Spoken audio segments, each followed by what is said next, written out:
Well, now we want to get back to Allison's investigation. Drivers trying to outrun police, weaving through traffic, putting people out there at risk. And we talked about officers deploying a special tactic called a pit maneuver. It requires extensive training for officers because it can have serious consequences. And in this report, I learned how often troopers use it and got exclusive access to see how South Carolina troopers train to stop drivers safely. My sister Donna, and this is her good friend Kevin Lofton, who was a very close family friend. It's been nearly 6 years since Ellen Tucker's sister and Belmont's former mayor were killed when a driver running from police crashed into their car. You never imagined that your sister would get caught in the middle of a police chase. No. She had decades of life left in her.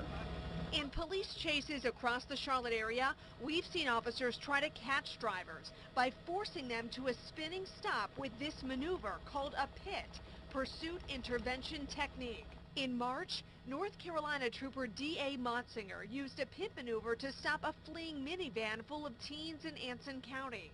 But the van flipped several times. 2 15-year-old girls died. I researched how often troopers use pit maneuvers. So far this year, North Carolina Patrol deployed the tactic 94 times. In South Carolina, troopers have used the tactic 36 times. I'm on the tarmac at McIntyre Joint National Guard Base. This is where troopers in South Carolina learn how to use that pursuit technique, and they're giving us exclusive access. So we're mounting GoPros to the patrol cars to give you a look at the maneuver up close. Watch the pursuit vehicle get close. You have to match the speed up to be consistent with that vehicle. And once you're in position, then there's a certain spot we would hit that vehicle. Sergeant Bob Bears says all new troopers learn the technique in the academy. They consider this a high-risk traffic stop. 55 miles an hour, obviously that vehicle is going to spin just like it's on ice.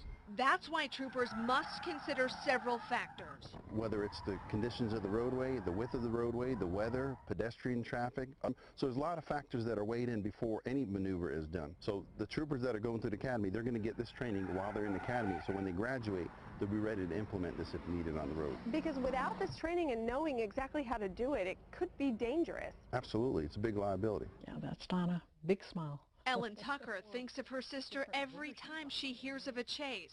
She prays drivers realize there's never a good reason to run. It is really not worth it. You are putting your own life at risk, and you could end up killing people you don't know and later bearing the guilt of that for the rest of your life. Anson County's district attorney has not said whether the trooper in that deadly crash will face any charges. North Carolina's Attorney General's office is investigating that as well. A new policy now prohibits North Carolina troopers from using pit maneuvers at more than 55 miles per hour.